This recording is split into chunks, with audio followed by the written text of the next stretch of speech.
An in-season intervention by the FIA will force teams to protect their drivers from the unique traits of the new generation Formula 1 cars that have been labelled a recipe for disaster. Concerns about the high-frequency bouncing of some F1 cars this year have reached a new peak, with the warning that a major crash will happen sooner or later.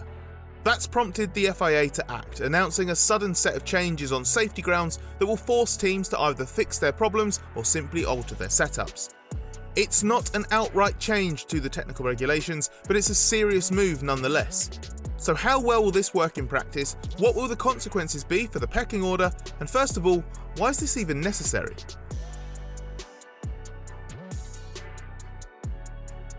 The new technical regulations introduced this season placed a greater emphasis on ground effect aerodynamics, which also revived the phenomenon of high-frequency bouncing, particularly at high speed. This was something that affected most teams to a greater or lesser extent, especially in pre-season testing, but some have been able to get on top of it quicker than others.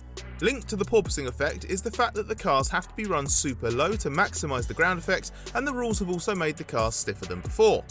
This reduces the ride quality and means cars have been bottoming out quite aggressively, especially on bumpy street tracks. Whether the primary cause is aerodynamic or mechanical, bouncing has been noticeably aggressive on the Ferrari and Mercedes cars this season, and their respective drivers Carlos Sainz and George Russell have been the most vocal in urging F1 to consider changes. This extended to raising the matter formally in the drivers' briefing in Azerbaijan, where it emerged for the first time that the FIA was open to technical changes that could ease the poor ride quality of this generation of car. We saw many cars bottoming out particularly badly on the high-speed straights in Baku, where Russell said it was unnecessary for the cars to be so low to the ground. He warned it's just a matter of time before we see a major incident, as some drivers can barely keep the car in a straight line over the worst of the bumps, and called the current rules a recipe for disaster. Russell is a director of the Grand Prix Drivers Association, so his word carries weight. His teammate, 7-time world champion Lewis Hamilton, described the Baku race as the most painful of his F1 career and said he was genuinely concerned either his back discomfort would prevent him from finishing or that he would crash the car. And the Mercedes duo's views on the severity of the issue are hardly isolated.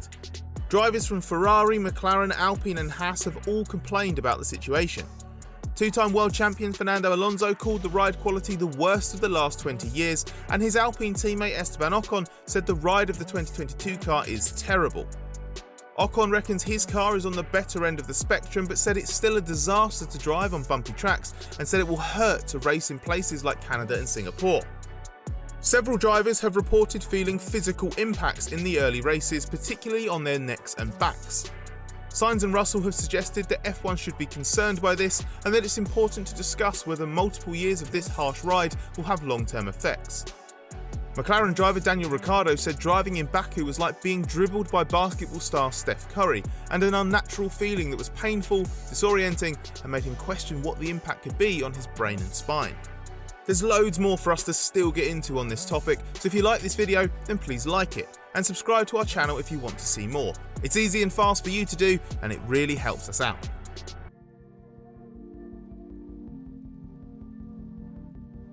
The good news for these concerned drivers is that the FIA has listened and acted surprisingly quickly.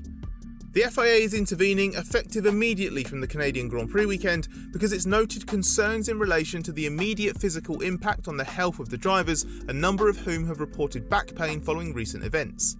It's also worried that excessive fatigue or pain experienced by a driver could have significant consequences should it result in a loss of concentration.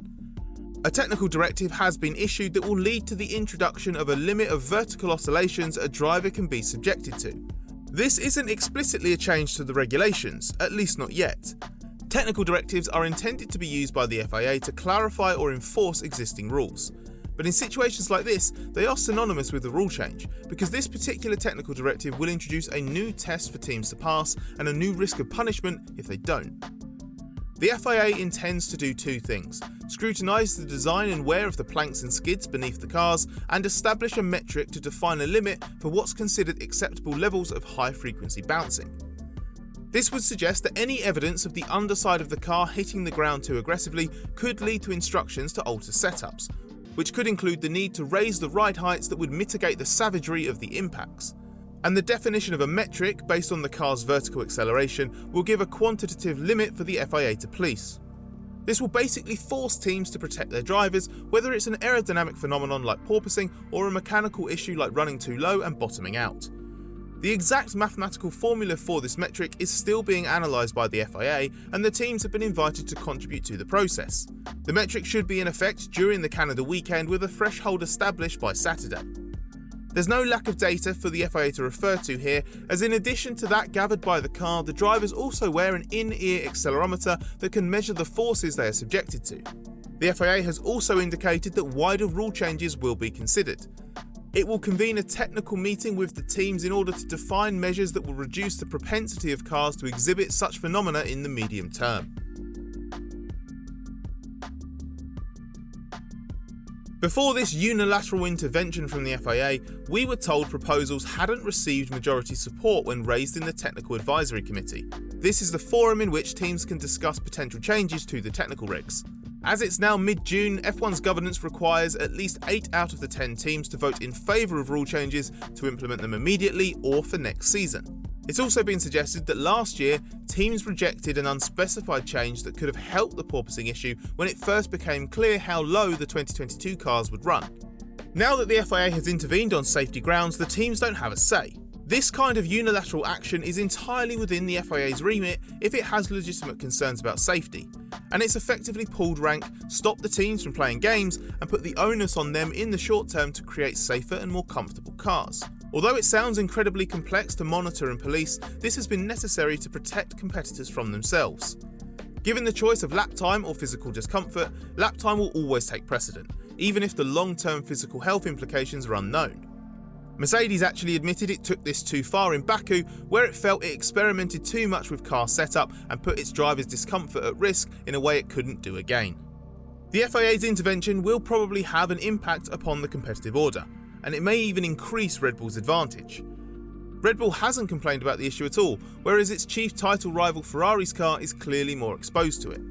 The Ferrari has been porpoising aggressively in the opening races, which is why Carlos Sainz has been such a vocal figure, as he's experienced some of the worst of the physical effects.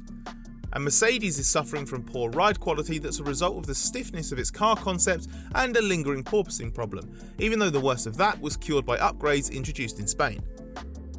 So it stands to reason that if there are cars on the grid that need a ride height change because they're oscillating too much, the Ferraris and Mercedes could be among them. If so, will that hurt the performance of Ferrari, which is already trying to make up ground in the title fight against Red Bull? And if that's the case, how many races will we have where this is happening? Will it only be a select few, or will it be more common? The alternative would be a change to the technical regulations that forces every team, even those not suffering so badly from ride quality or at least not complaining about it, to amend their setups or designs. How much teams agree or disagree with this depends on how it suits their competitive interest, and we can only really judge the impact after a few races.